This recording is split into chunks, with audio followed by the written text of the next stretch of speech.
Hello, everyone, and welcome to the first session of the Spring 2025 Fellows Colloquium Series.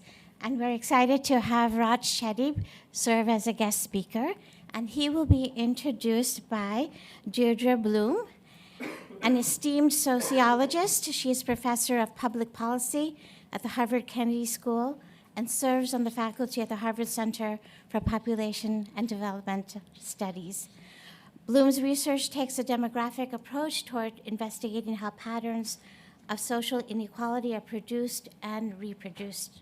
Her work has focused on the relationships among socioeconomic inequality, mobility, and insecurity, the historical evolution of racial inequalities in the family and economy, and statistical methods for characterizing population heterogeneity. Her research has been supported by the likes of the National Institutes of Health, the National Science Foundation, and the Russell Sage Foundation. And it has garnered numerous awards, including the William Julius Wilson Early Career Award from the American Sociological Association's Inequality, Poverty, and Mobility section. Please welcome Professor Deirdre Bloom. Thank you so much. Thank you for that kind introduction. I usually wouldn't say this, but winning an award in Bill's name was such an honor, which I feel like all of you in this room can probably recognize. But good afternoon. It's truly a pleasure to be here to introduce Professor Raj Chetty. So Raj is the William A. Ackman Professor of Economics here at Harvard, and he's the Director of Opportunity Insights, which uses big data to study economic opportunity. And I'm sure many of you are familiar with his research, but he addresses many important questions, including how can we help children from all backgrounds thrive as adults? Raj received his PhD from Harvard in 2003, and since then he's received numerous awards for his outstanding work, including the John Bates Clark Medal, which is given to the economist under age 40, whose work is judged to have made the most significant contribution to the field. Thank you. Can you hear me? Thank you. And he's also received a MacArthur Genius Fellowship. Perfect timing to get that loud and clear. Raj's work is widely cited, not only in academia and in the media, but in policy circles in the US and across the world. And today, Raj will discuss his paper, which is titled Class, Race, and Economic Mobility, New Insights from Big Data. But before I turn over the microphone to Professor Chetty, I've been asked to make a few brief comments, so I'll share just three very quick reflections. And the first one comes from Raj himself, and he's shared that he sees this strand of his research as a tribute to William Julius Wilson and the legacy of his exceptionally insightful scholarship into the sources of racial inequality. And as many of you know, Professor Wilson is a renowned sociologist, and he's the Louis P. and Linda L. Geiser University Professor Emeritus here at Harvard, and he's an important member of the community here at the Hutchins Center. And we hope he's watching from the mountains of Thailand. Oh, wonderful. Hello, Bill. Those of you who are familiar with Bill's work will recognize its impact in Raj's presentation today, particularly through its focus on neighborhoods and on how economic restructuring shapes people's opportunities by reshaping the social communities that people live in. So I'm grateful to Raj for the opportunity to recognize Bill's continuing legacy and impact. And Raj's interest in learning from Bill's work brings me to my second brief reflection, which is about interdisciplinarity. So Bill, Raj, and I'm sure many of you in this distinguished audience of fellows are interested in addressing truly big, important questions like how can we improve equality of opportunity, and how can we understand and address the centuries-long struggle for African Americans to be free. And Raj's work helps illustrate that to answer questions like these, we cannot hide in our disciplinary corners. We have to speak to one another across fields. We have to learn from one another, and we have to build answers together. So I think Raj's work serves as a model for that type of dialogue, and I'm really excited to be here today to hear that dialogue advance through this distinguished group of interdisciplinary fellows.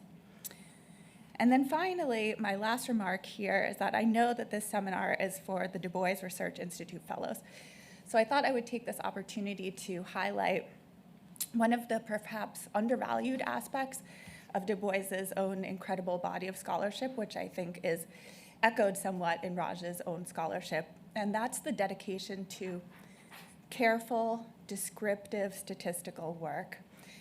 And that type of work is evidenced in studies like the Philadelphia Negro and in the famous descriptive data visualizations that Du Bois produced for the 1900 Paris Exposition, where he provided clear evidence for the history and conditions of the Black people in the United States.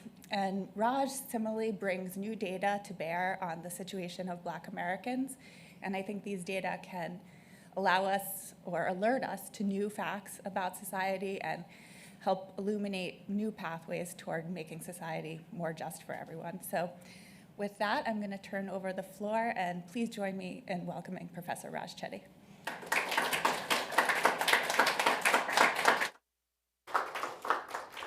All right, thanks so much, Deirdre, for the incredibly thoughtful introduction. It's really a pleasure to be here with you. A lot of the work that I'll be discussing today connects to streams of Professor Bloom's research, which I've learned a great deal from over the years. And thanks so much to Skip and the Hutchins Center and all of you for being here, both in person and online. It's really a privilege to have a chance to talk with all of you about, I think, what are really critical issues facing our society today, issues we've thought about for a very long time, but I think are at the forefront of the challenges we're all facing in the United States and beyond. So I want to start by talking about a map that has been on my mind for at least the past 10 years from a study my colleagues and I put out about 10 years ago called The Land of Opportunity. And so I'm going to take a second to describe to you what we see in this map, how we constructed it, and then tell you what I think we learned from it.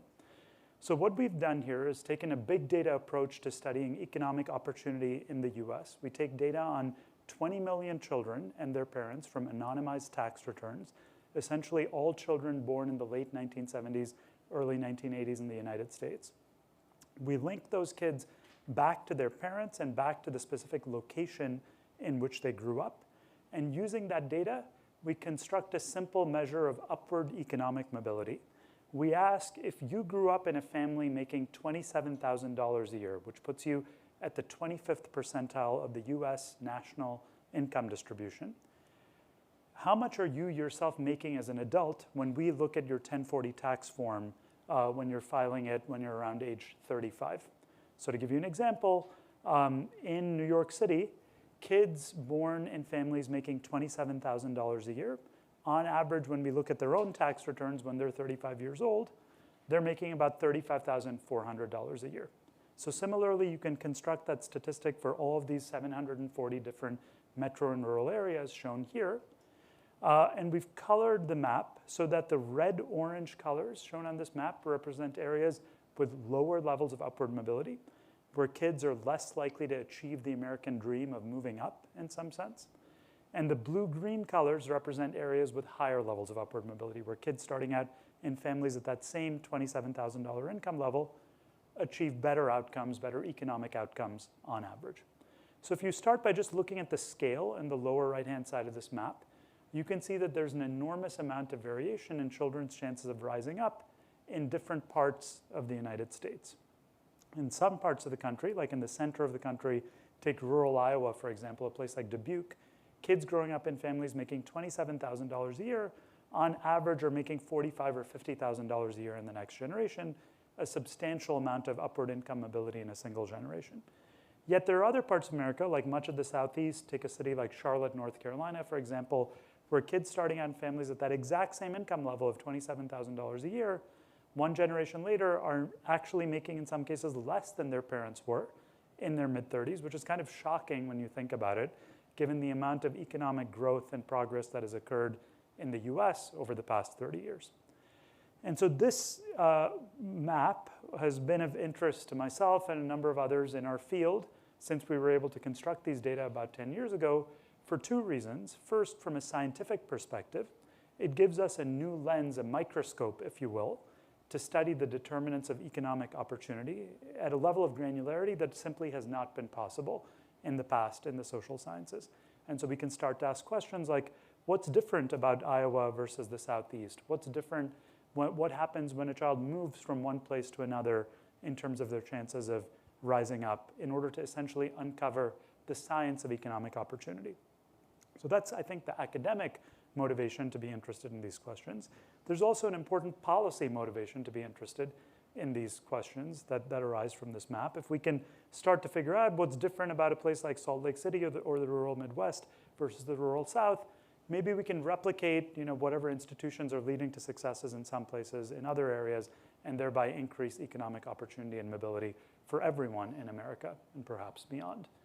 And so, motivated by those ideas, there's a large literature that has emerged over the past decade, some of which has been done, studies done by our team at Opportunity Insights here at Harvard, but many more by people in other fields at Harvard and beyond, using these sorts of data to understand the determinants of economic opportunity. And while many people have found many different factors that matter, and I will touch upon some of those in this presentation, one theme that's emerged is that the roots of these differences, geographic differences in economic mobility, often have long historical origins. So let me give you an example of that, juxtaposing the map that I just showed you on upward mobility and contemporary data for kids born in the early 1980s on the left, with data on rates of slavery back in 1860 from the 1860 census, where here the dark red colors are, of course, places with higher rates of slavery, where slavery was prevalent, relative to the yellow colors where it was not. And so you can see the result here directly. This is from a nice analysis done by a demographer named Thor Berger in a paper published in 2018, where he basically takes our data on upward mobility in the contemporary era and correlates it and relates it to data on slavery from more than a century ago. And the key point is very clear. You can see that the places with the lowest levels of upward mobility today are precisely the places that had slavery more than a century ago. This is one example of a series of studies which show that historical institutions like Jim Crow laws, redlining, discriminatory credit lending practices back in the 1930s, and various other factors like that, you can see that it's exactly the neighborhoods where those things were most prevalent that you have the lowest levels of economic mobility today. So the reason I emphasize that set of factors here to start this presentation is, I found this striking both in terms of the result itself, but also, frankly, a bit disheartening and disillusioning as a researcher interested in studying how we might be able to change economic opportunity, and hoping that we might see some of that change within my own lifetime. When you look at data like this, you wonder, is that even feasible? Is it possible to change economic opportunity in timeframes that we might all see, in timeframes that policymakers would be interested in? Or is this really about things that happened 100, 200 years ago that are casting a long shadow that are going to be incredibly difficult to change over reasonable periods of time? So motivated by that sort of question, in our research team, as we're studying economic opportunity, more data is accumulating of the type that I showed you at the beginning. The study we did in 2014, of course, 10 years have lapsed since that point. And so that means that we now have data to look at kids born more recently, a decade later, essentially, relative to that cohort of children born in 1980 that we studied initially. And so motivated by these kinds of findings, we decided to do some analysis trying to understand whether opportunity can change and what might drive changes in opportunity in the more recent era. And so what I'm going to do in today's presentation is show you some findings on what we're discovering regarding changes in opportunity in recent years in the United States. Use that as a lens to learn more about the mechanisms that drive economic mobility, and this is where the connection to Professor Wilson's work is going to become very clear. And then finally, in the latter half of the presentation, I'm going to use that as a base to transition toward what I think a number of us here are interested in. What can we ultimately do to increase economic opportunity for disadvantaged groups by race, by class, et cetera, going forward? So let me start by showing you data from this recent study that we put out about 8 months ago on how opportunity is changing in America. And I'm going to start by showing you again a map similar to the one that I started out with on the geography of economic opportunity, focusing on children born in 1978 and focusing specifically on white children born in 1978. I'm going to break the data out now by race. As you'll see, this is a very important distinction in understanding how opportunity has been changing in America. So same exact statistics that we were looking at in the first map, now broken down by county, where the red colors are places with lower levels of upward mobility, the blue-green colors places with higher levels of upward mobility. You see a pattern that looks very similar to the first map that I showed you. So that's the data for kids born in 1978. Now, what we can do is look at children born more recently. Now, of course, kids have to be old enough so that you can measure their earnings in adulthood. We found in our research that you can't really measure people's incomes before they're around 27 or 28, something like that, reliably. People who are graduate students, will relate to the fact that your income when you're 23, 24, hopefully is not a good predictor of your lifetime income. And so, we wait long enough so that we can measure people's earnings reliably, and that allows us to look at data up to children born in 1992, whose incomes we're measuring when they're 27 years old in 2019, right before the pandemic, okay? And so what we're gonna do is contrast, just look at the difference between the map for kids born in 1978 and the map for kids born in 1992. Notice that the red colors have basically spread across the United States. And this is, I think, quite striking and alarming. It used to be the case that if you grew up in the Northeast or parts of California, you had a pretty decent shot of reaching the middle class or beyond if you were a white kid growing up in a low-income family. No longer the case if you're a white kid born in the 1990s in that same financial position. Your odds of reaching the middle class, your average incomes, look comparable to white children growing up in Appalachia back in the 1970s who had very low levels of economic mobility. So you can see that economic opportunity is really receding for white children growing up in low-income families. Now, I'm not showing this to you here, but we show in the paper that if you look at white kids growing up in high-income families, you see quite the reverse. Their outcomes, if anything, look better on average than they did in the past. And so a first key finding that emerges from these data is that there are growing class gaps in economic opportunity in the United States. Basically, whether you're born to rich or poor parents matters even more now than it did before. It mattered quite a bit in the past. It matters even more now in determining kids' outcomes. So that's the data for how opportunity is changing for white children. Let's now look at the data for how opportunity is changing analogously for black children growing up in low-income families. Same kind of statistics. Much of the map is blank because we don't have a sufficiently large black population, much of the United States, to construct these statistics. Where we do, we're doing the same exact calculations, but for a reason that I will come back to and will become evident in a second, we're going to use a different color spectrum here, where the purple colors are levels with lower levels of upward mobility, and the peach-orange colors are places with higher levels of upward mobility in this map. And so this is the data for black kids born in 1978. Here's what the map looks like for black kids born in 1992. And here you can see it's the exact opposite of the trend that we saw for white children.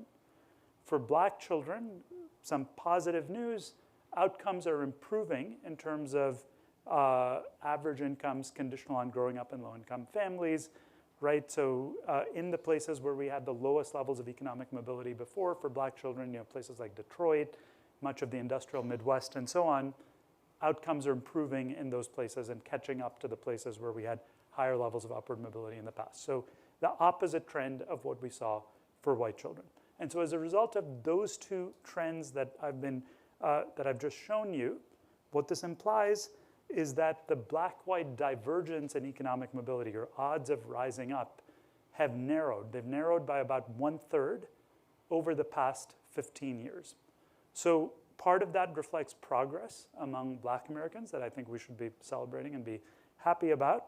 Part of it reflects regress, recession of opportunity for white children growing up in low-income families, which I think actually connects to a lot of the narratives in the United States at the moment, and the public discourse. That is obviously a challenge to be addressed. So while the black-white gap in economic opportunity appears to be narrowing, one thing I want to stress, and is really critical in understanding where we are in terms of economic opportunity, is that we still have an enormous divide in terms of economic opportunity by race in the US, conditional on class.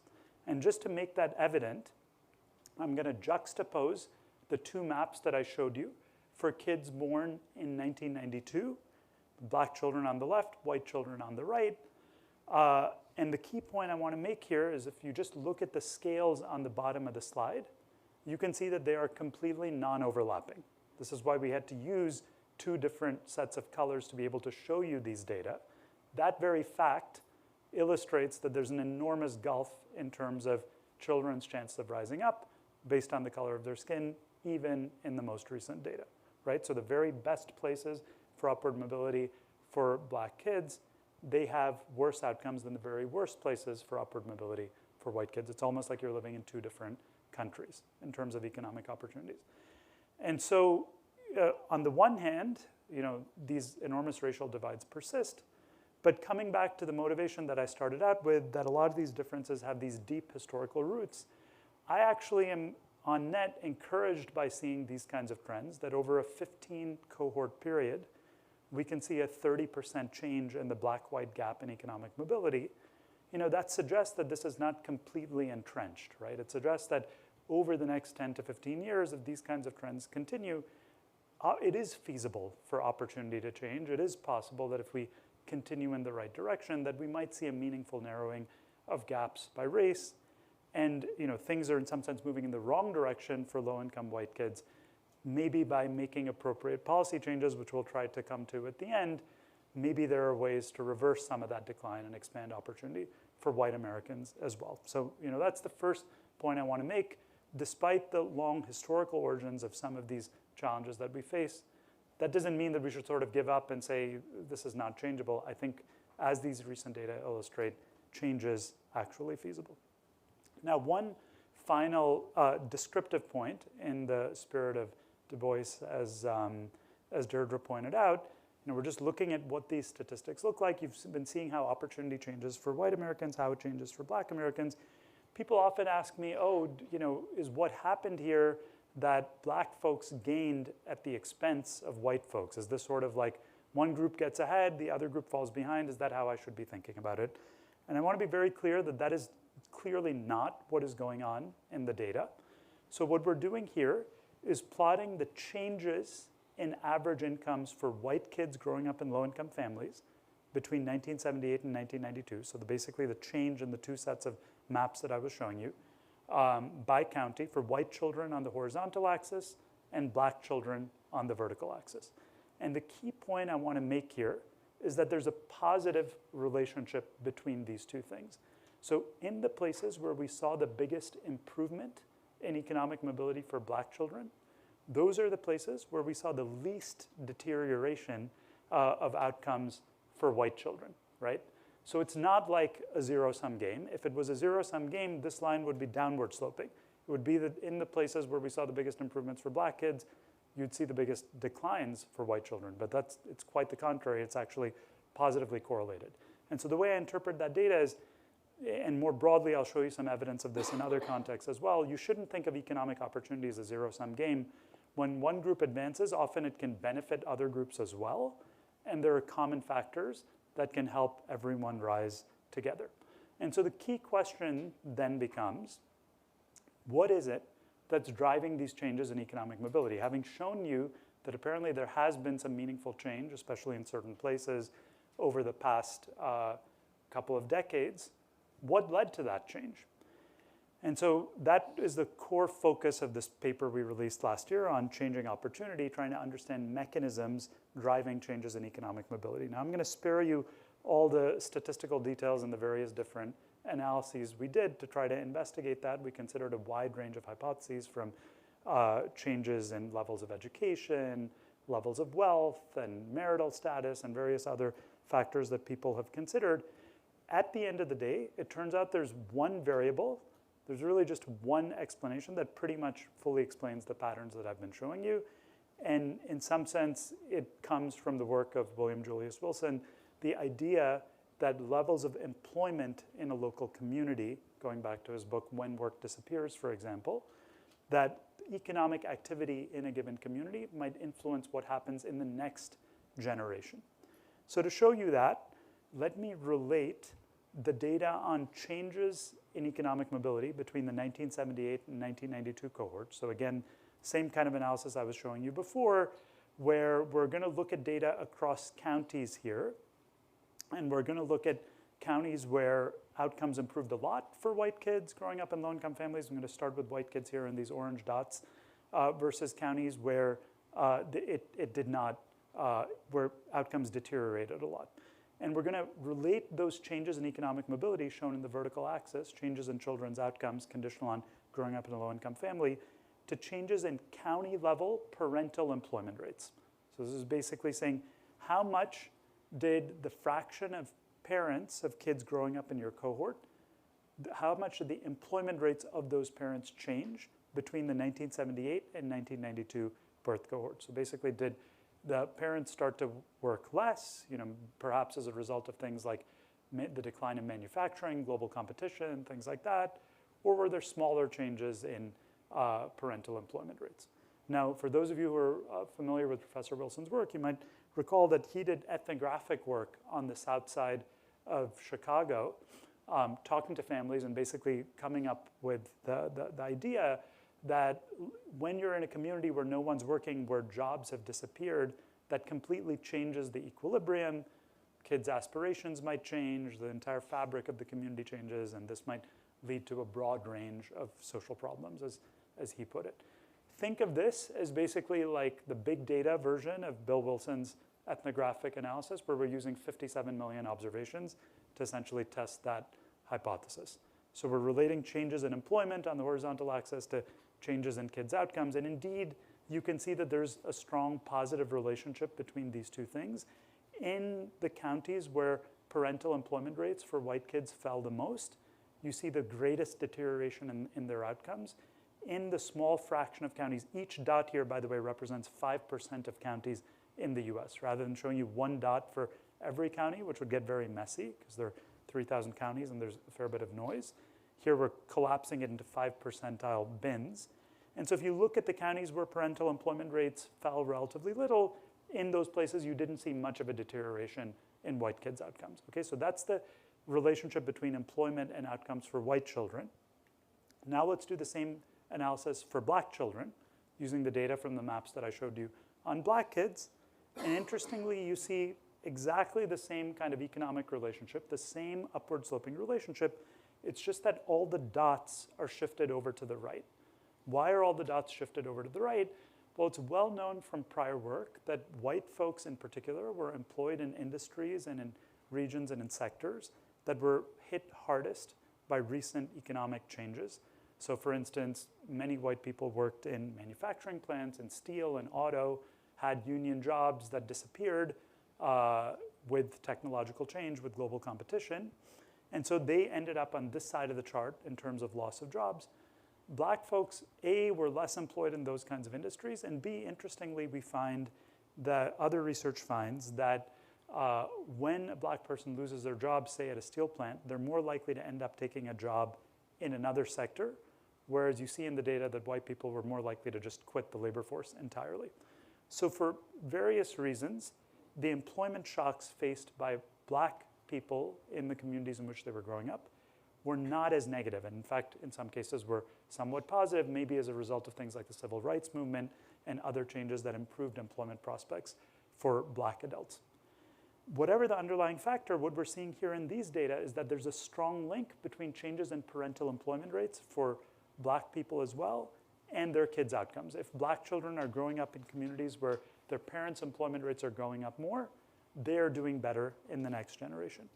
Now, what's striking about these patterns is that you can basically put a single line through the entire data. So in economics, we would call this a one-factor or a single variable explanation of the patterns that we're seeing in the data. So the trends that we're seeing for white children growing up in low-income families, the trends we're seeing for black kids growing up in low-income families, and the trends across areas, they're all explained by the single variable of the changes in parental employment rates. Very much consistent with Bill Wilson's theory based on the ethnographic work. That single variable seems to explain the broad patterns that we're seeing in terms of how opportunity is changing in America by race and by class and by geography. So what I want to do next is ask why that variable seems to matter so much. Let's unpack a bit.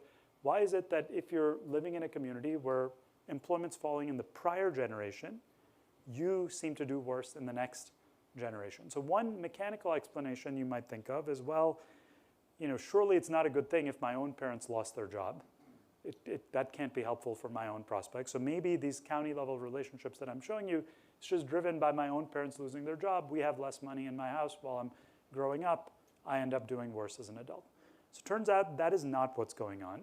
The way that you can see that is if I repeat this graph, but focus only on the subset of kids whose own parents remained employed throughout this period. You see exactly the same relationship. Even if your parents didn't lose their job, if you grow up in a county where everyone else's parents lost their job, you do worse as an adult. So it can't be just about family level resources. So what could it be? Next set of analysis, why could county level employment rates matter? I find it useful to distinguish between two different classes of hypotheses. So one possibility is that this is about changes in labor markets. So take my example of the local steel plant closing. So suppose as a kid, you were hoping to get a job in that very same steel plant. Now it doesn't exist. So you might think there's just a correlated shock, the same thing that made your parents lose their jobs. There's reduced labor demand. You also have poorer prospects in terms of getting those kinds of jobs. And so you see this link across generations. As parental employment falls, kids' outcomes might get worse as well. That's one purely economic explanation. A different explanation, which I would cast more as a sociological explanation, coming back to the theme of interdisciplinary ideas, is that it's not a direct economic effect. This is the kind of thing I think that Bill Wilson had in mind. There are changes in childhood environment that could potentially impact kids' long-term outcomes. So how might this work? I'm growing up in a community where nobody has a job. Maybe my aspirations have changed. Before I was thinking about completing high school, going to college, following a certain career path. That sort of norm has changed in my community, and now you end up in a very different equilibrium in terms of kids' outcomes. So these are two very different explanations, and distinguishing between them is quite important from a policy perspective, because if it's all about the labor market, then we need to think purely about labor market policies that might sustain labor demand going forward. If it's about the childhood environment, we might want to think about how we can improve childhood environments, setting aside whatever's happening in labor markets. So how can we figure out which of these things is at play with the data that we have? So what we're going to do is test between these explanations by studying kids who moved across counties earlier versus later in childhood. So what's the logic here? If it's all about the labor market shock, the closing of the steel plant, it shouldn't matter when I got to that county. If I got to that county when I was 5 years old or 10 years old or 15 years old, the fact is when I finish high school and enter the labor market, if the steel plant's not there providing those jobs, I'm going to be equally affected by that shock. If it's about the childhood environment changing, it ought to matter when I show up. If I show up right before I'm going to start working, it might have less of an effect than if I show up in a county where employment is declining when I'm very young. So let's look at what we see in the data. So I'm going to show you the same kind of analysis I showed you before, where I'm looking at the changes in kids' outcomes across the 1978 and 1992 cohorts, now pooling across racial groups just to maximize statistical precision, and then relate that to changes in parental employment rates in the county to which children move. So we're looking at a subset of kids who are moving across counties here. And we're specifically subsetting the data here to children who made these moves when they were relatively young, before they were 8 years old.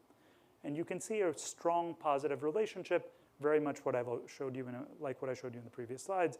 If you move to a place with declining employment when you're young, you do significantly worse as an adult.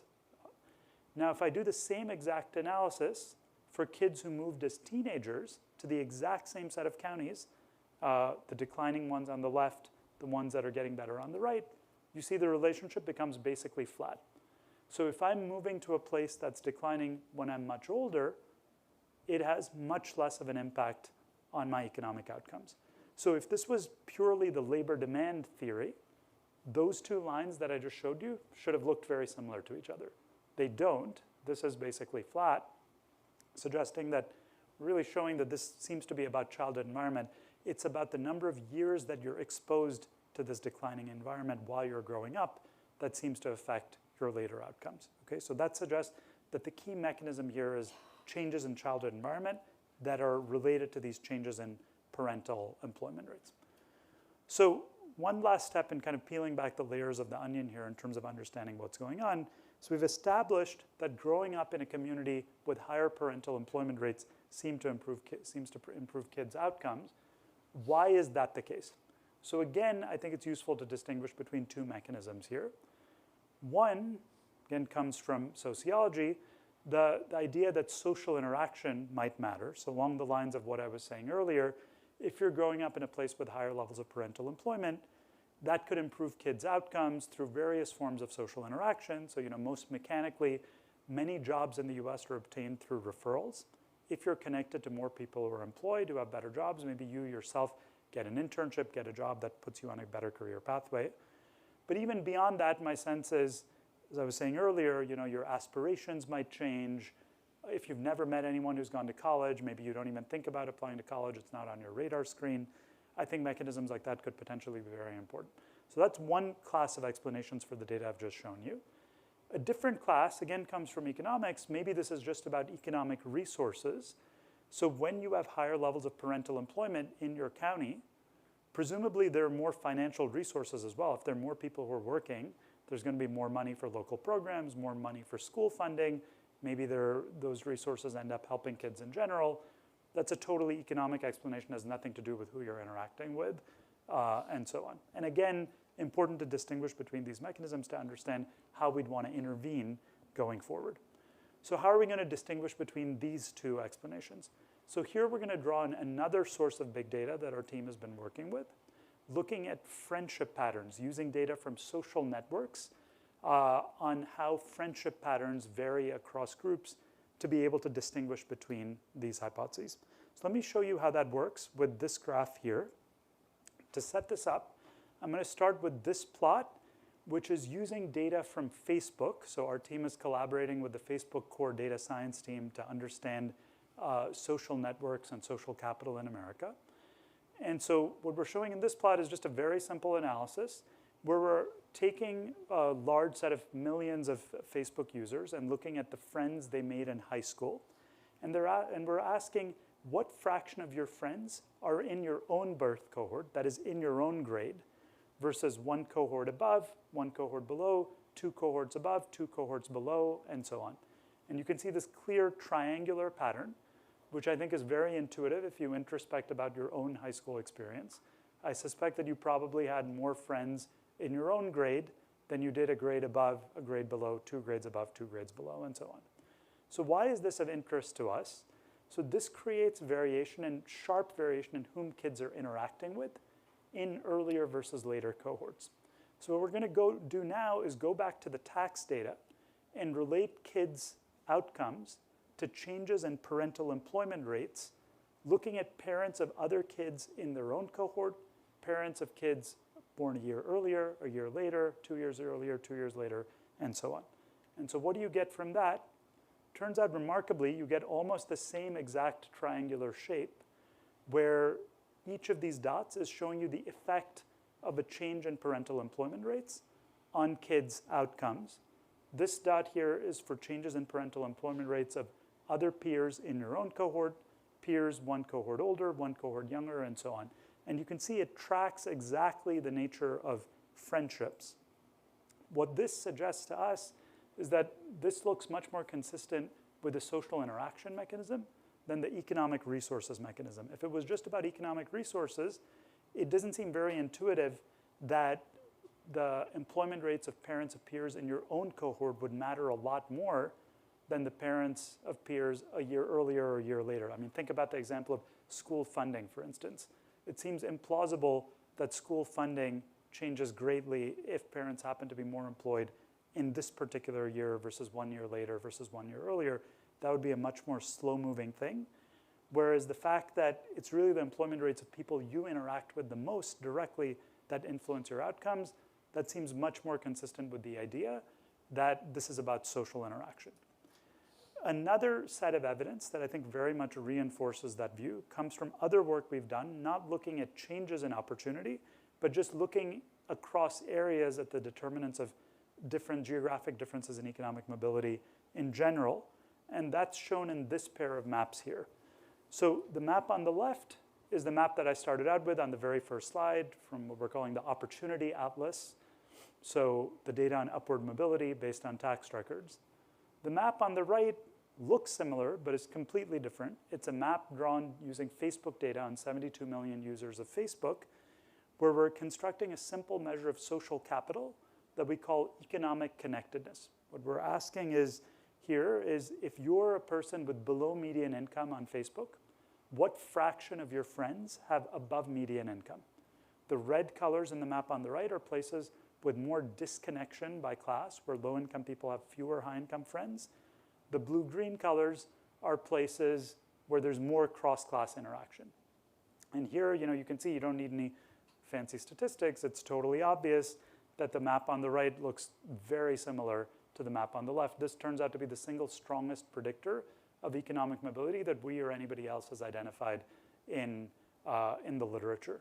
So basically, when you grow up in an area where there's more cross-class interaction, your chances of rising up in the income distribution are significantly higher. Could be because we don't know exactly why. It could be because of job referrals, like I was saying earlier. It could be because of informational exchange. It could be because of changes in aspirations. Whatever the underlying story, this link seems incredibly clear and robust and is consistent with the data that I showed you on how opportunity is changing over time as well. Let me make one final point on this. So I've been showing you a bunch of data at a national level. One other point that's very useful to keep in mind is that all of these phenomena, they play out not just across different counties or different regions of the US. We look at the rural Midwest versus the Southeast, et cetera. They actually play out at a much more local level. So let me give you an example. You can look at these data, by the way, for yourself if you're interested. You can type in your own home address in this website, opportunityatlas.org, and you'll be able to see these data as shown here at the census tract level. So to give you a sense of scale, Cambridge is broken up into 32 different census tracts, each of which has about 4,000 people. So we've constructed these same statistics because we have data on the entire population for every census tract in America and made that publicly available. And you can see here, I'm giving you an example from Philadelphia, which I'll come back to a little bit later, where our team's doing some work. In the parts of Philadelphia where you have the lowest levels of economic mobility, like near the center of the city, those are also exactly the parts of Philadelphia that are most disconnected in terms of social interaction in the Facebook data. So the point I want to make here is that these differences are playing out at a hyper-local level. This can't be about broad differences in state policy or differences across cities. Often it's one side of the street versus the other side of the street where opportunities vary vastly. And once again, they're strongly related to things like social capital, who you're interacting with, and so on. Okay, so to summarize what I've shown you so far and kind of what, in very brief overview of what we've learned about the science of economic opportunity, I would say we've learned that opportunity can change quite significantly over decadal horizons. Opportunity varies in very granular ways across nearby communities. The factors that matter for economic mobility transcend race and class in some sense. The same factors related to who you're interacting with, employment rates in the prior generation, and so on, matter for white Americans as they do for black Americans. This is not a zero-sum game, sort of all face the same social forces, obviously have started out in very different places for black Americans and white Americans going back a generation. And I think that's perpetuated inequality across generations. But in terms of the underlying factors that matter, I think there's some commonality here. And finally, I think the key things that seem to matter are related to social interaction, as I've been stressing. So in the last few minutes before we open it up for discussion, I want to talk about how we can take this type of research and go beyond the walls of Harvard, not just study these issues, but actually make a difference in the world in terms of trying to create opportunity going forward. And so in our team, we've been working with people across the country in 3 different domains, trying to tackle those issues. And I think these 3 approaches follow naturally from the thesis that I just laid out, the theory of change, that economic opportunity arises at a hyperlocal level from childhood environmental factors, things like social capital, and so on. So the first approach is to reduce segregation. So if I know that a few miles down the road in Boston or in New York or Philadelphia, there can be much better opportunities for children, you might say, well, why don't we just help more people move to those higher opportunity areas? And indeed, we spend a lot of money in the US through affordable housing programs and other efforts to try to reduce segregation and enable moves to opportunity. And so that's one area that I think has some potential, and I'll talk about ways that I think we can use these kinds of data and findings to make more progress on that front. So that's one approach. Now, of course, that's not going to be a fully scalable approach because not everybody wants to move to a different place. You can't possibly move everyone to a different neighborhood. So I think in some ways the more important and more scalable approach is what I would call place-based investment. How do you take one of those red-colored communities that I was showing you in the map and turn it into a green color? How can you bring opportunity to people where they are rather than move them to opportunity? So I'll spend some time showing you some recent work we've been doing and the next paper our team will put out in this space. And then finally, especially at an institution like Harvard, I think that there's a lot that our higher education system can do to amplify its impacts on upward mobility. The key touch point for most kids, of course, in terms of where you might be able to intervene after they're 18 years old is not the home in which they live, but the institution of higher education they might attend. And I think there's a lot we can do in this space as well to make our higher education system as a whole more effective in promoting economic mobility by race and by class. So let me talk about each of these in turn and then conclude. So let's start with the reducing segregation approach. I'm going to start here with another snapshot from the Opportunity Atlas, taking you now to Seattle, where you see that same patchwork of colors like what I showed you in the data for Philadelphia, where there's some parts of Seattle where kids have very poor chances of rising up. There are other parts of Seattle where rates of upward mobility are much higher. What we've done in this map is overlaid in the bright green dots the most common places where people receiving housing vouchers from the federal government currently live. As a bit of institutional context, for those who may not be familiar, we currently spend about $50 billion per year in the federal government on affordable housing programs, the largest component of which goes to housing choice vouchers, which go to about 2.5 million families, and they're worth something like $1,500 a month of rental assistance in Seattle. So quite a significant amount of rental assistance intended to give you access to more stable housing, perhaps in a better neighborhood, that would help you break the cycle of poverty and do better in the long run.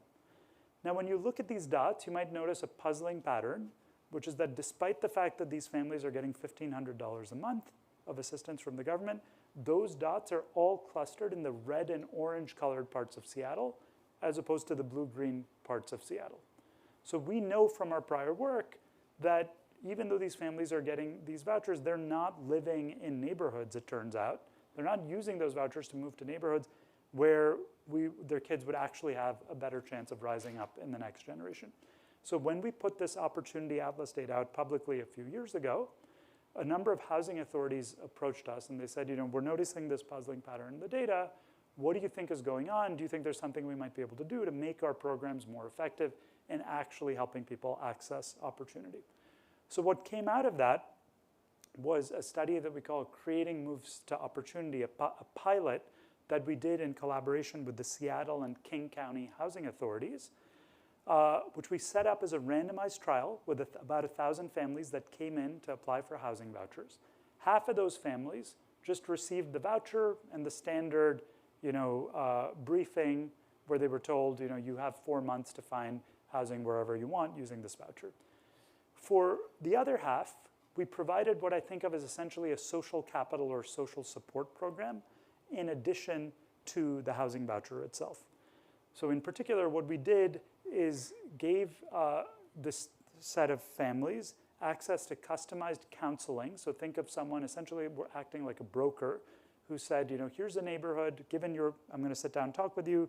What are your constraints? Where's your job? Where's your family? What kinds of neighborhoods might work for you? here's a place that we've identified as being high opportunity that we think could be a good fit for you. I'm then going to connect you with a landlord who might have a unit that could work for you in that context. If you need some assistance with a security deposit or an application fee, we have a fund that can provide that. So think of it as basically a helping hand in the housing search process, something that's really lacking in this part of the market. So basically what we were trying to test from an intellectual perspective is whether removing these sorts of barriers to finding housing in higher opportunity areas might enable more families to move to opportunity, or was it simply that, if you come back to this map, there are other reasons that people didn't want to move to the other side of the lake in Seattle. You could well say, given racial differences, given other differences, people might want to be close to their job, et cetera. Maybe there are other reasons people don't want to move to these higher opportunity places, even though they could have access to them. So that was the purpose of this trial. And so we run this as a randomized trial, flip a coin, families are placed in one group or another, follow these families over time, look at what fraction of families end up moving to high opportunity areas. The control, only 14% of families move to high opportunity areas, consistent with the map that I showed you. In the treatment group, that number jumps up to 54%. Okay, so this relatively small intervention quite significantly changes where families end up choosing to move using these housing vouchers. To give you a sense of magnitudes here, this intervention cost about $2,500 per family. That's not a small sum. It is, however, a small sum relative to two other relevant benchmarks.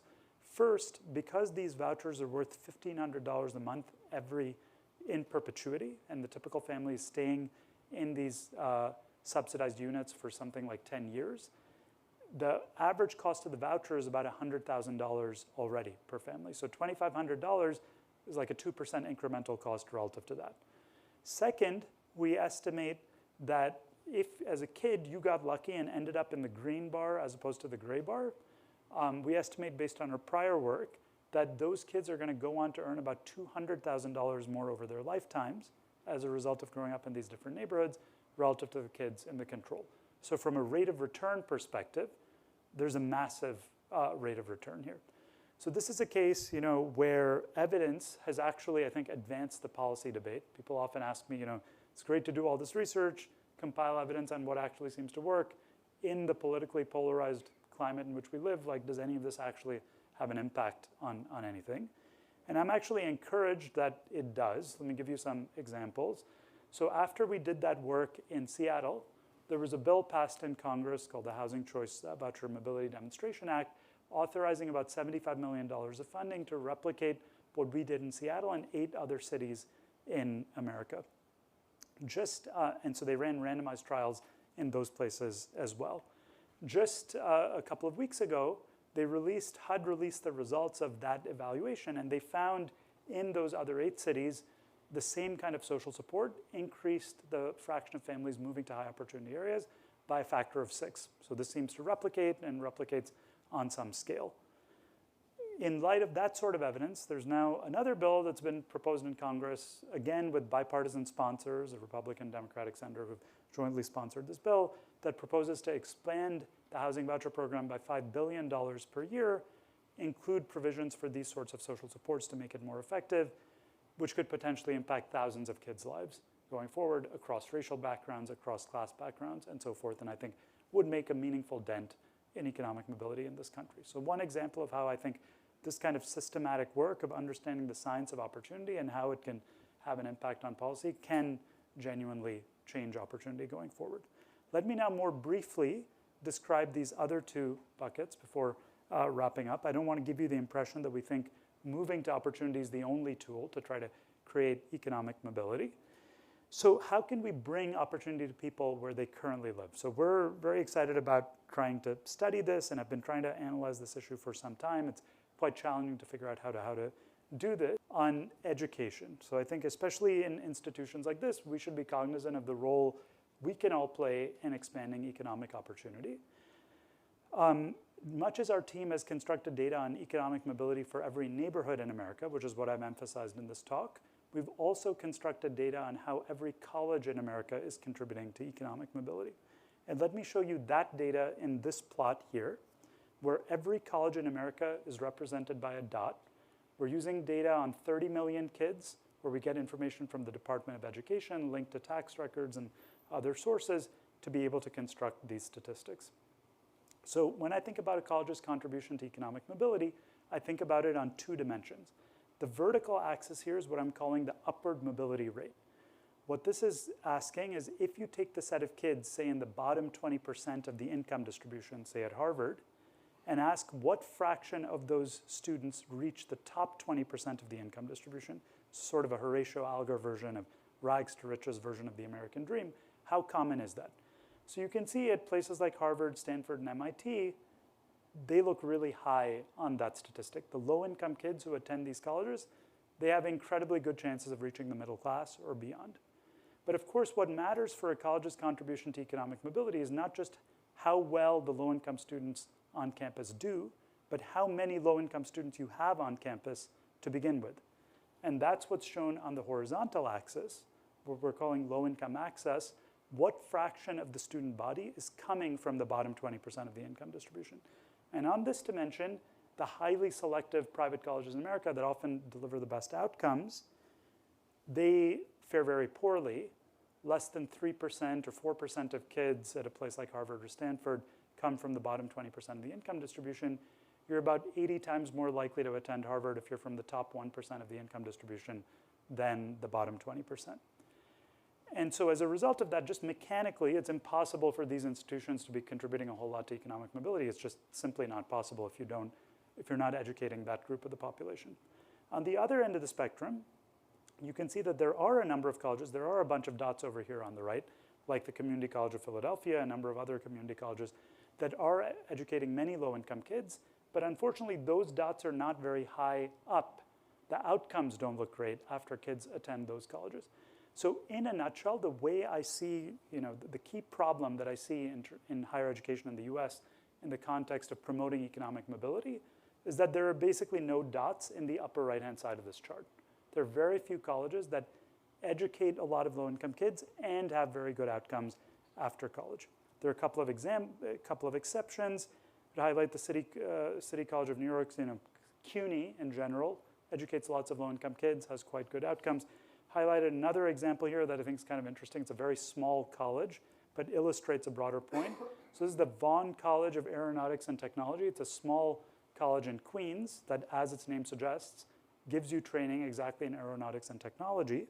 I highlight that institution because, as you all know, the tradition in America has been to focus on broad liberal arts education, which certainly has many merits.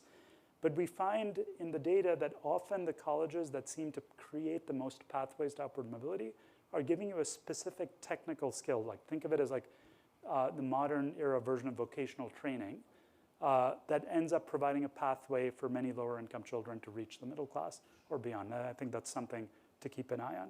So the key challenge in the higher education space, looked at in this way, is how do you move these dots over to the right, and how do you move these dots up?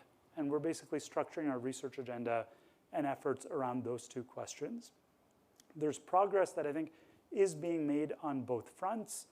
We have put out another paper recently showing that the key challenge in terms of why we have so few low-income kids at highly selective private colleges is not about who's applying or about who's choosing to attend these colleges. It actually really boils down in large part to admissions. And who's being admitted, with kids from higher income families with the same SAT scores, for example, being admitted at much higher rates than kids from middle class families. And that has led to a number of changes, some of which you may be aware of, greater emphasis on things like SAT scores, which we think is gonna tilt the admissions process to be more in favor of kids from middle class backgrounds or lower income backgrounds. Using tools like the Opportunity Atlas data that Yale has now incorporated into its admissions policy that I was showing you earlier, various changes in the context of pulling back on legacy admissions that I think could also have an impact. I think this is all a step in the right direction in terms of creating economic mobility. But in the grand scheme of things, these institutions are very small and are not going to move the overall needle on economic mobility in the US. What really matters, coming back to this chart, is improving outcomes at the colleges that are educating many, many children, the community colleges, the two-year institutions, and so on. And here, I think workforce training approaches, vocational approaches like I was saying earlier. Here's an example of a program called Year Up, where in a randomized trial, you find really substantial earnings gains after people participate in this job training program relative to a control group. Bringing these kinds of approaches into community colleges on scale, I think can be really an effective pathway to creating mobility going forward. So let me wrap up by showing you one final set of data. So throughout this talk, and I think what interests many of us, including myself, in these issues of economic mobility and opportunity, is the sense that this is about justice. It's about everyone having a fair shot at the American dream, no matter their background. That's a cornerstone ideal of this country. But I want to end by showing a different perspective on this that I think is also very relevant, even if you don't care about justice or equality of opportunity and so on. Suppose you set that aside completely and you just care about maximizing GDP, so totally cold economic view. I still think you should care about equality of opportunity, and I'm going to give you a couple of sets of data that make that point. So in other work that we've done, we've linked the data on tax records that I've used at various points throughout this presentation to data on patents, which are publicly available, who has a patent in the US, basically to study who becomes an inventor in America. And you can see, as shown on this chart here, that if you happen to be born to parents who are in the top 1% of the income distribution, you're about 10 times as likely to become an inventor as if you happen to be born to parents in the middle of the income distribution. So why do I show that to you here? This matters, because we show in this paper that these differences arise, not because talent is so unequally distributed. It's because of the same set of factors that I've been emphasizing on childhood environment and exposure and who you're connected to and so on. And so if we're able to bring more of these kids through the pipeline to become inventors, that would of course raise their own incomes, which is what I've been stressing in the earlier part of the presentation, but it would also lead to more discoveries of new drugs, new companies, new technologies that would improve everyone's well-being and increase GDP growth quite significantly, potentially. And the magnitude of that problem is substantial. We show in this work that there's a significant problem of what we call lost Einsteins. If women, kids from underrepresented minority backgrounds, and kids from lower income families were to invent at the same rate as high income white men, we would have 4 times as many inventors in America as we do presently. Given that economists think that innovation is really the heart of growth, this of course has enormous implications for what growth might look like and kind of the resilience of the US economy going forward. So let me end with this slide. I've shown you a bunch of different data from in many different contexts. What are some takeaways if you're interested in economic opportunity for Black Americans, for white Americans, for all Americans going forward? I think there are 3 key things that seem important to me. And they echo what our earlier scholars have discussed at Harvard as well. First, focusing on the childhood environment is really a key place to make a difference from birth to something like the kids' early 20s.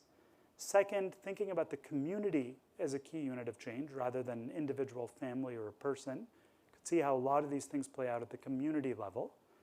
And third, thinking about how we invest more in social capital, creating these cross-class connections in particular as a way to spread opportunity for everyone. So let me stop there, and I'm happy to take your questions. Thanks.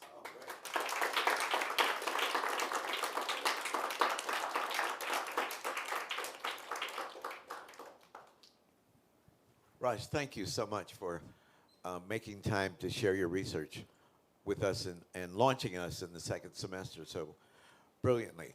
I have 2 questions. One is about Miami-Dade Community College. Mm-hmm. Since it's a 2-year college, and the whole point is to pass people on to a 4-year college, how are you measuring the results? I ask because I have 2 stepsons, both of whom went to Miami-Dade, then went on and got bachelor's degree and have fantastic jobs. Yep. So what we're doing in the case of, as you know, many 2-year colleges in Florida, in California, they're intended in some cases to be a bridge towards to another institution. Here we're attributing the data back to the first college. So that's included in some sense in the statistics that I was showing you, right? So Miami-Dade would include people like your stepsons who, no matter what college they went to subsequently, would get mapped back to Miami-Dade. Now, what these kinds of data are showing is most community colleges, despite including that, they don't have great outcomes on average, even though many kids, in California may transfer to a place like UC Berkeley and so on. I do think that transfer pathway could be very important. The question is how you make the kind of story you told make it happen more systematically. Well, is it because kids aren't going on to four-year colleges? It's a relatively small fraction. The other thing is a slightly different question. If you looked at the overall black community, the African-American community, say in 1970, when affirmative action starts to kick in, right? I go to Yale in 69. I'm one of 96 kids. 3 years before, 6 black guys graduate in the class of 66. All right. What has happened to the black community since 1970? As a result of all these programs, one way or another, impact the black community. Affirmative action is the one that we think of.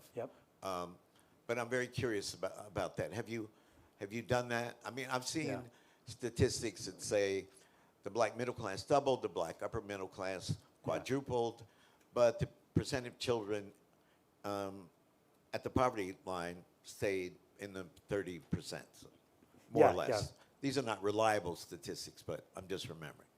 Yeah. So, I mean, that relates in many ways to some of these themes that I was talking about how changes in the prior generation, if I come back to this chart here, right? So we saw black folks having more positive changes in employment rates relative to white folks.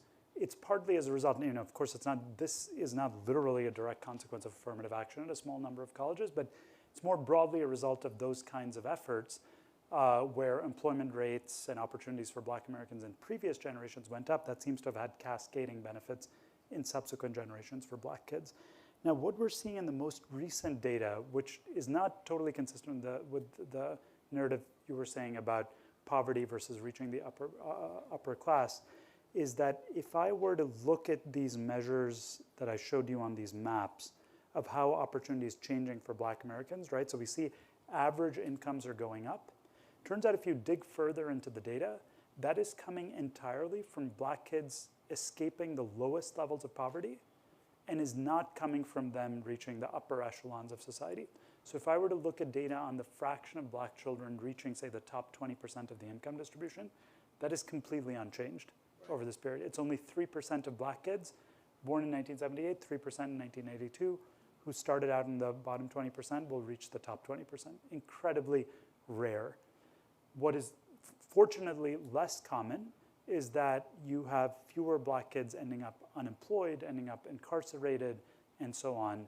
And that's what's driving the increase in average incomes. So the way I think about it is we're making progress in terms of black children perhaps reaching the middle class or breaking out of extreme poverty. We are not making that much progress in terms of black kids being in rooms like this one, unfortunately. And the black people, black families over that period who started off in the middle class or the upper middle class have stayed in the middle class or the upper middle class? There hasn't been that much degeneration. Downward mobility. Yeah, I mean, so that's another thing we've investigated, and I've talked to Deirdre about previously as well. There are much higher rates of downward mobility for black Americans than for white Americans, and that persists. That is reduced a little bit in recent years, but it's still much higher rates of downward mobility for black Americans than white Americans. And that's a very important phenomenon because that's exactly what drives the persistence of racial disparities across generations. Right. So even after kids are making the climb up, those who do, unfortunately, they have a much greater chance of their grandkids then falling back down in the income distribution. Why? That's a question that I would love to know the answer to. So you can see we've devoted a lot of our effort to studying upward mobility. What I still don't have a firm grasp on is why, even if you take a black child and a white child in, say, the top 1% of the income distribution, very affluent families, I had the prior that if you look at those kids, they're going to have similar outcomes because those kids are all going to good schools and living in good neighborhoods, et cetera. And live happily ever after. But you see forever. Enormous differences in outcomes. And to be totally honest, I don't think I or others have a very clear explanation of that. It could be related to some of the factors I've been emphasizing on social connections and social capital, which may still cut across racial lines even at that level. I think more remains to be Well, I was studied. about to say that your takeaway was that class trumps race. But with the downward mobility, it sounds like race might be trumping class. Yeah, so I think we'd be going too far to say class trumps race. I'd be comfortable saying class is becoming increasingly important in America. Class is an increasingly important divide. But race is still a very important divide, as you see very clearly on this map. Conditional on class, right? So I want to stress this is conditional on class. Everybody's starting at the same income level here. And you're seeing very different outcomes. So race continues to matter. It matters maybe a bit less, and class matters more, but both are quite important at present. Final quick thing. What the hell is happening in the middle of the United States that's making it, I mean, I'm ready to move, you know. Yeah. All black people in the South move to the blue and green area. So, I mean, I think, what's going on in rural Iowa, rural Illinois, my wife actually so happens to have grown up in a small town in rural Illinois. Her dad was the town doctor, 7,000 people in the town. I think of that example in a way captures the broader set of findings here, where if you think about her set of friends, everyone went to the same school. That community was fairly tight-knit. The schools are pretty good in a place like Iowa, Illinois, and so on historically. And if you think about these issues of social capital and connectedness that I've been emphasizing in this talk, in the rural Midwest, you sort of don't have an option if you're from a more affluent family, middle-class family. You're all in what appears to be a fairly tight-knit network. In urban centers, which are very good in terms of economic activity, you can specialize and connect with other people like you, there's a lot of fragmentation by class. That same example of a doctor living in New York City, very likely is sending their kid to a very different school from somebody with less money in New York City, and you don't have that kind of interaction. But more homogeneous by race, too. And it's also more homogeneous by race, which may be the reason that institutions developed in a certain way in terms of funding for public schools and other public goods and so on. But I think, this is not an anomaly. If you look at the factors that I've been emphasizing that matter, the rural Midwest is exactly a place with good schools, high levels of social capital, relatively low levels of inequality and so on, and those are the things that are associated with high levels of economic mobility across generations. Great, thank you. Please.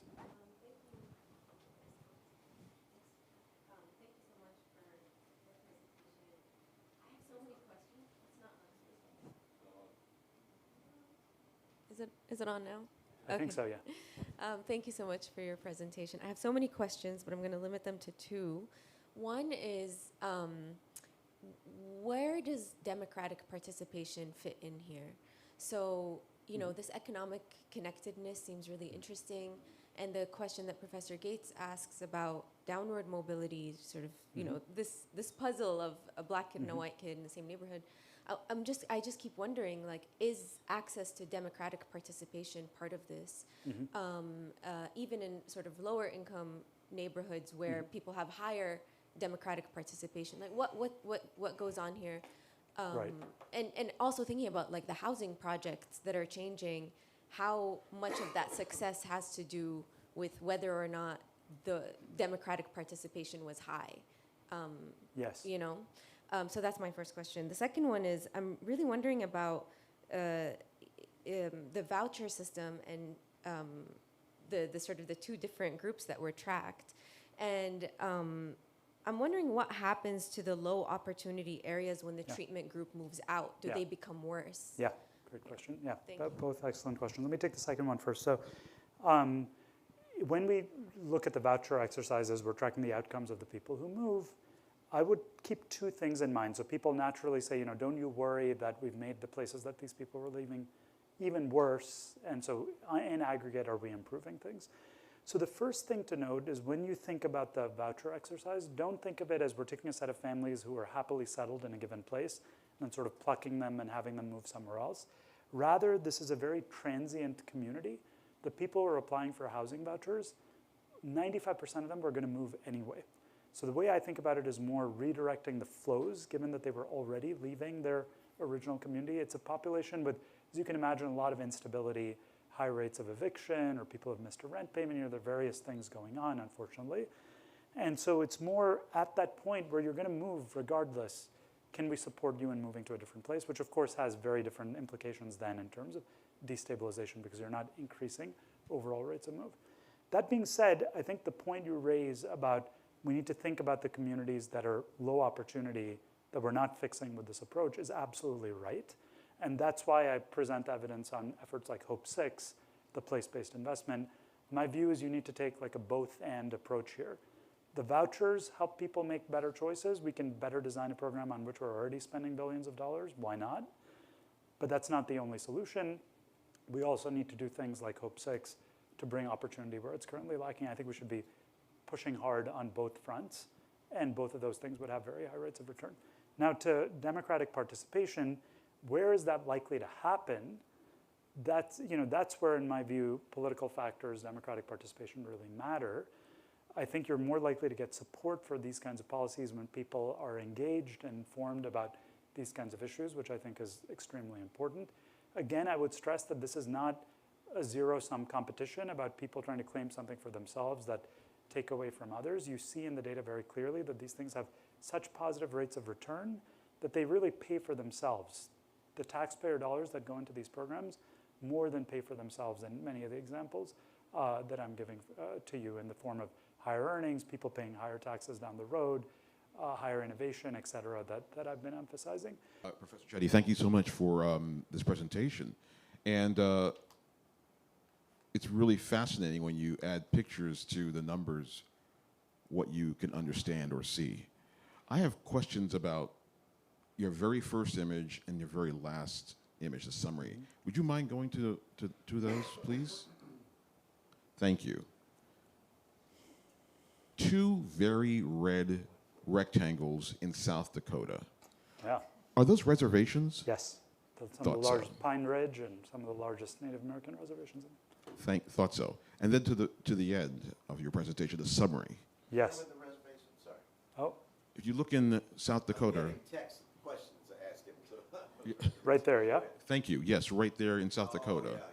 For us, in a way, this is a validation of the quality of the data, right? So people have known for a long time, of course, that there's chronic poverty on Native American reservations and Pine Ridge in particular. You just see that borne out extremely clearly in That's the darkest these place data. on the map. Yeah, darkest color. That's right. It just jumps out from the computer. Great. Yeah. And then to the summary, Yeah. if you'd be so kind. Yeah, absolutely. Let's jump to the end here. And your recommendations. Yes. These seem almost commonsensical. I mean, these... You would think. I guess, but when part of what I was getting as a non-economist, thinking about how you were juxtaposing various trends Yeah. and demographic realities against each other, was it made me realize how these influence each other, but then start to think about, well, how would a third or a fourth demographic line affect this? So if you're upwardly mobile, but someone sticks a gun in your face, like how does that affect your outcomes when you become depressed and lose your job, or if you go to jail, or if you lose a spouse to cancer, or if your kid, all those kinds of things. I began thinking about them, Yeah. And, so I'm not sure exactly where, happy to discuss further, but if I'm understanding you correctly, there are clearly a number of other factors at play, right, that you're describing at the individual level, exposure to crime or health shocks, things like that. And in this slide, I certainly don't mean to minimize the importance of all the various other factors that affect upward mobility. There are specific interventions in numerous domains that could make a difference. I guess it seems to me that at a broad level, these themes of trying to do things at a community rather than individual level. So there are many programs in the US that try to target low-income people or certain types of people in particular. I'm not saying that has no value, but we are finding that when you do things at a community level and have community level change, consistent with Bill Wilson's thesis going back 30 years, that can really make a difference in a way that may be even more additive than intervening individually. So when you can give you a very concrete example. So take a job training program, like I showed you with Year Up, a program that seems to have quite a bit of impact. One way you could think about it is there are a bunch of folks who don't have high-paying jobs at the moment. I'm going to give them access to this job training program or perhaps access to a program at a community college that's going to help them individually. That appears to be right. What I'm suggesting is if you do that in a concentrated way in disadvantaged communities, that may create further generational change down the road that could compound the returns from those kinds of interventions. And so in your examples of reducing crime or a health intervention, while we don't have definitive proof, I'm suggesting that that may be the case there as well. So to take one example in the middle bucket here, we don't necessarily do policy in this way.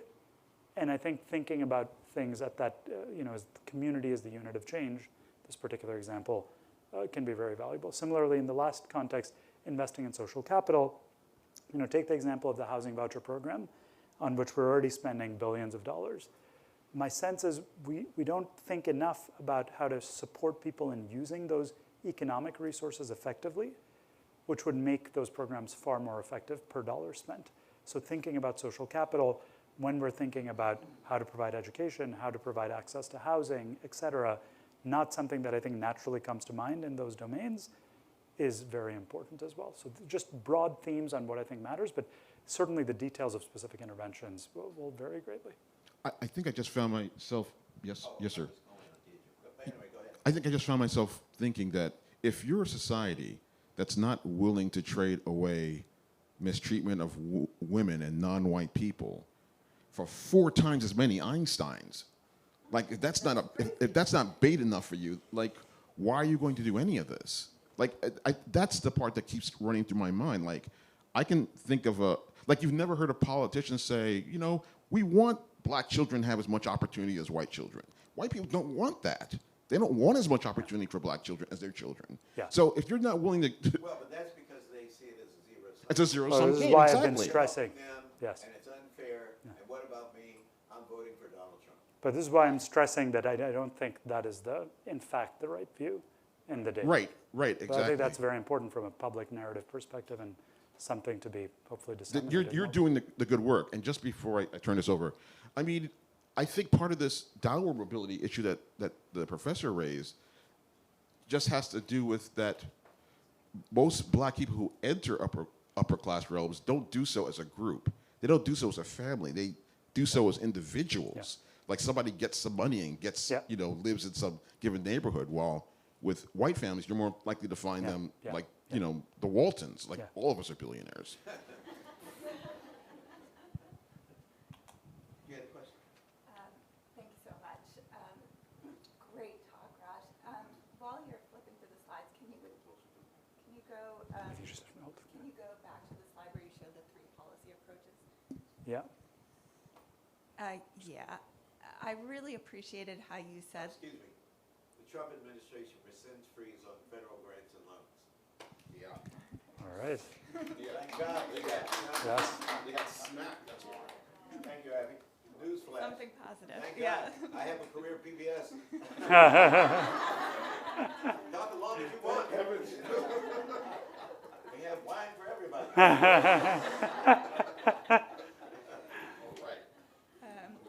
I really appreciated that you said, let's not only move people to opportunity, but let's bring opportunity to where people are living, and those were the 2 first bullet points here. The third one, I heard you I appreciate everything you said on the 3rd point as well, and as a professor, of course, I believe in education and its importance, but in some way it's saying, let's bring people to the jobs. The missing aspect on this slide, I think, is let's bring jobs to the people. And I'm going to channel Bill again here, who I think would emphasize the importance of tight labor markets for racial equality and broad-based jobs programs. So I'm just wondering if you've thought about that sort of 4th leg to this slide. Yes, you're right. I mean, at like a macroeconomic level here, I'm thinking about specific communities. But of course, if we don't have a tight labor market, if we don't have firms that are hiring people, lots of folks are unemployed, it's going to be much harder to achieve the kind of progress that I was describing, where when kids are growing up in communities with high levels of employment rates, they do better in the next generation. I think what's challenging about that is it's harder to think of, there are things like tax policies and monetary policy and other things that influence levels of employment. Certainly that's going to play a role as well. and I agree that that's something that we should keep an eye on. In addition, sort of complementary to all of these factors as opposed to a substitute, right? Yeah. Raj, you have 15 extra minutes. Can we go? I'm happy to chat with you. I mean, since Harry and I dominated the microphone, right? Yeah. Please go ahead. I'm happy to take some more questions. Okay, Selena, Adeline, and Martha.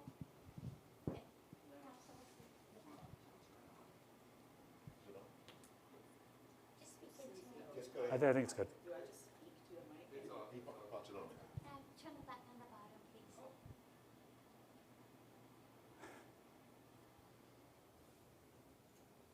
Oh, there you go. Okay. Great. Well, thank you so much for such a thought-provoking talk. I can't help but wonder if you ever, that might be beyond your research, but I was wondering how, for example, mixed race families kind of factor into that formula, and as well as recent immigrants. I know that there are a lot of rich Asians moving into different neighborhoods, and just one example of that. Yeah, so on immigrants, I would urge you to look at the work of two scholars, Ron Abramitsky and Leah Bustan, who are at Stanford and Princeton. They've collected both historical data on their own and then used data our team has put out on how upward mobility varies between immigrants and natives. And what you find, just a brief nutshell, there's lots of nuance there, but in general, as you were suggesting, you find very high rates of upward mobility for immigrants, both historically and in the present day, across pretty much any country of origin. Immigrants tend to have much higher, immigrants' kids have much better outcomes on average, conditional on their income, relative to US natives. Why is that? I think a couple things are going on. So first, you're probably aware the classic anecdote of you've got an engineer or somebody with a high level of skills who ends up coming to the US and ends up getting a job in the service sector or driving a cab. They're not able to get a job at the same professional level. What that's going to do in the data is that family is going to appear with a low level of income in the US, but underneath they have a high level of human capital in some sense, and that seems to be very relevant for children's success, and that may explain why you have those high levels of upward mobility. Second, you find in the data, and this is what Ron and Leah show, that many immigrants tend to choose to live in high upward mobility neighborhoods, prioritizing kind of finding the smallest house in the best school district in some sense, and that contributes to higher levels of upward mobility. For mixed race folks, we haven't tabulated the data systematically there or put it out publicly, but my general sense is that you see patterns that are between what I'm showing you for Black and white Americans. Of course, that group is growing in importance over time, so we'll be able to have more data, and I suspect you'll see statistics broken down on those dimensions going forward soon as well. Yes, thank you so much for your very illuminating presentation. I was wondering about gender. What can you tell us about gender within the two cohorts and perhaps between them, though I don't know if 14 years is enough to show some difference. Yes. So gender interacts or intersects with race in an important way. So we find that the Black-white differences that I was showing you emerge entirely among men and not among women. So say two separate things. So first, if you look at Black versus white men, there are enormous differences in rates of upward mobility and enormous differences in rates of downward mobility along the lines of the conversation we've had. If you look at Black versus white women, there are not very big differences in outcomes. In fact, if anything, it looks like Black women have slightly better outcomes than white women once you control for parental income in terms of their own earnings, in terms of college attendance rates, and so on. Now, that being said, we shouldn't interpret that as saying the overall well-being or overall resources of Black women is comparable to white women, because, of course, if you think about the marriage market, Black women, insofar as there's a lot of racial homophily, we don't have tremendous rate of mixed race marriages yet, that ends up reducing total household income for Black women quite significantly relative to white women. So those are the differences in terms of by race, how things vary by gender. Now you're also probably interested in just how things vary by gender directly. How are women doing relative to men? Now, as is well known from prior work, including that of my colleague in the economics department here, Claudia Golden, who recently won the Nobel Prize for her work on gender issues, there are big differences in earnings between men and women. What is challenging to figure out is how much of that is driven by choices that are being made, perhaps because of constraints, but choices being made, for instance, after a first child is born, where we see an enormous reduction in the wages of women, but no change in the earnings of men. How much of it is driven by those kinds of differences versus the types of differences in access to opportunity in childhood, like I've been emphasizing here, the school you go to, what institution of higher education you attend, what your social connections are, and so forth. My instinct is that the set of factors that are driving the gender differences we see are different from the factors that I've been emphasizing here that drive the class and race differences. Yeah, sure. Well, thanks so much for the talk. My name is Jordan Camp. I'm a new fellow here in the Hutchins Center. And I really appreciated the long-term analysis as well as what was specific to the moment. I guess I'm just trying to make sense about this, finding that there's been a narrowing of the gap between black and white children that reflects progress. I take it to mean in terms of income when you think about economic opportunity, but could you reflect a bit on the gap in terms of wealth? Because I know, for example, white families have 9 to 10 times the wealth of black families. That's also inequality with Asian Americans, Latinos, et cetera. Yep. So you're absolutely right. Of course, there are massive disparities in wealth, even conditional on income. So if you take a black and white family at the same level of income, there's still a big gulf in wealth. So the way I look at trends like this one is that they're the potential origin of what over a very long period of time might eventually lead to changes in wealth. So how do you build up wealth over time? I mean, it's obviously in large part by earning income. You have to have income in order to ultimately build wealth, especially when you can't inherit that wealth. You're not in that situation for most kids in lower income families. And so if you look at the data, so from an empirical perspective, it's challenging to measure wealth in the US systematically. We have detailed data on income because we tax income.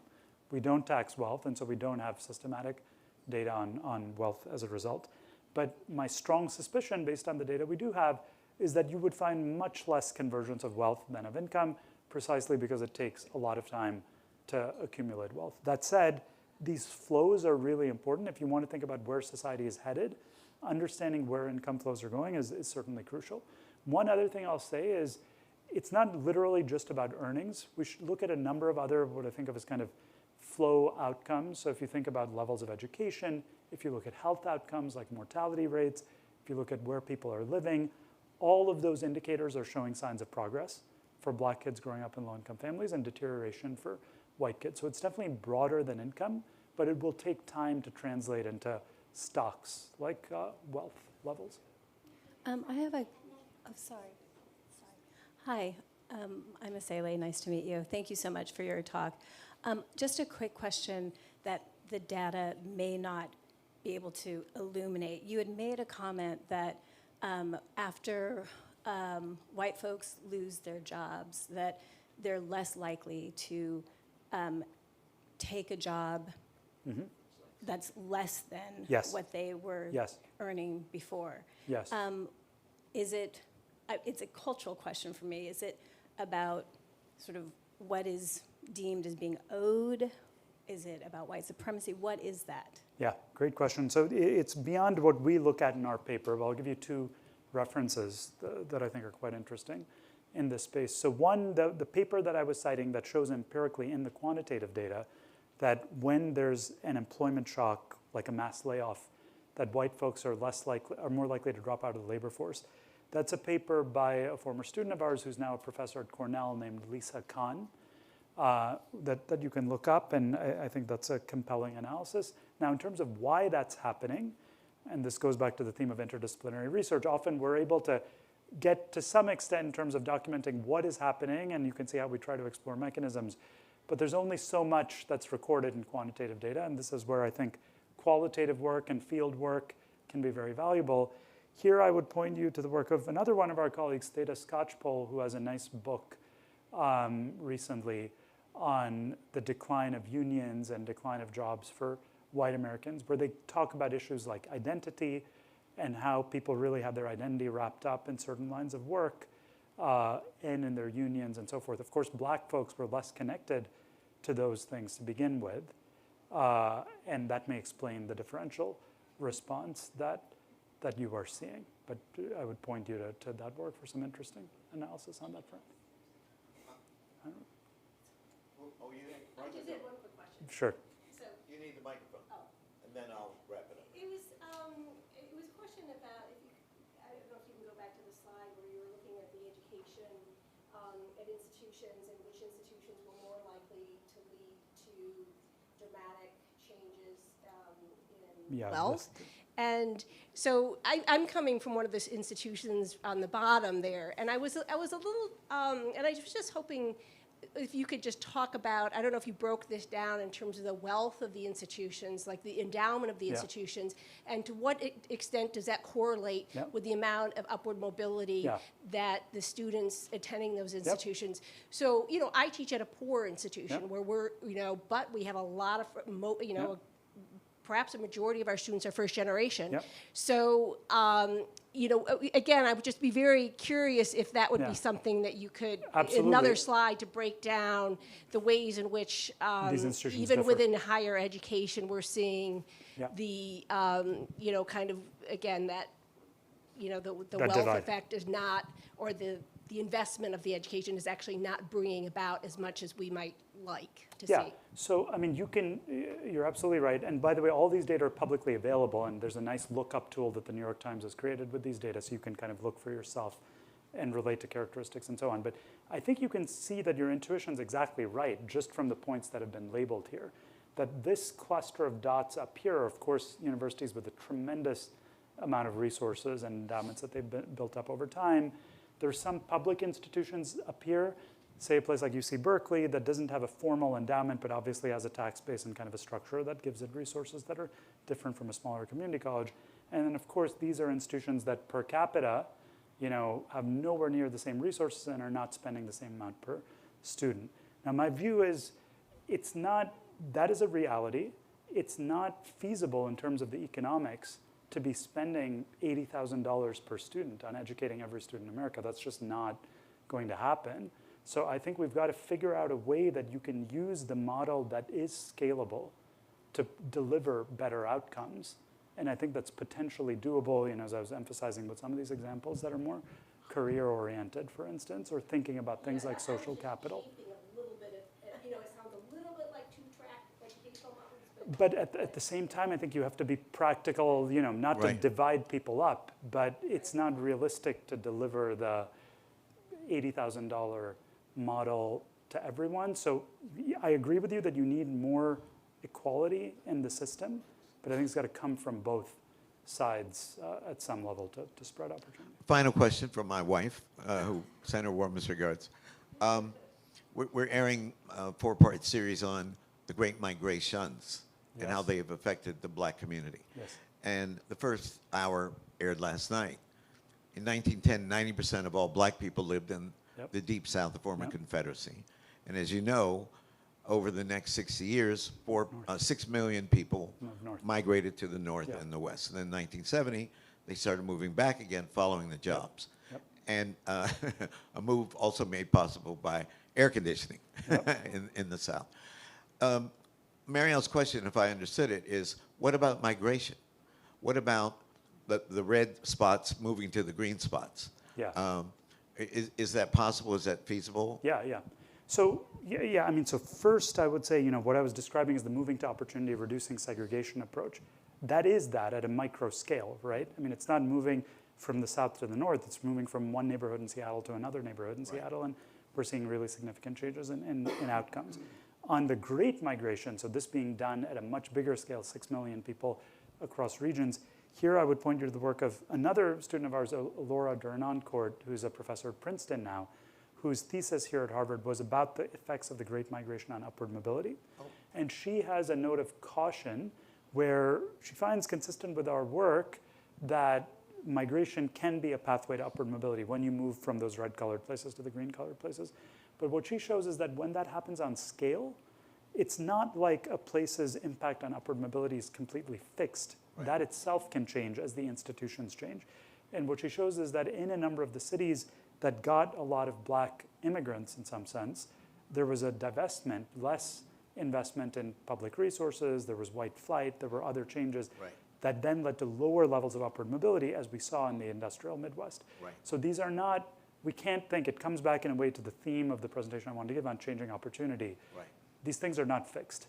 And so we've got to think about how you create sustained change and not simply move people around, imagining the map as static.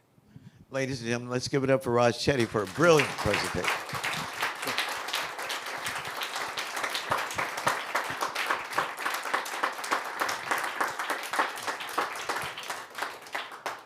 Raj, that was great. Thank you. Thank you.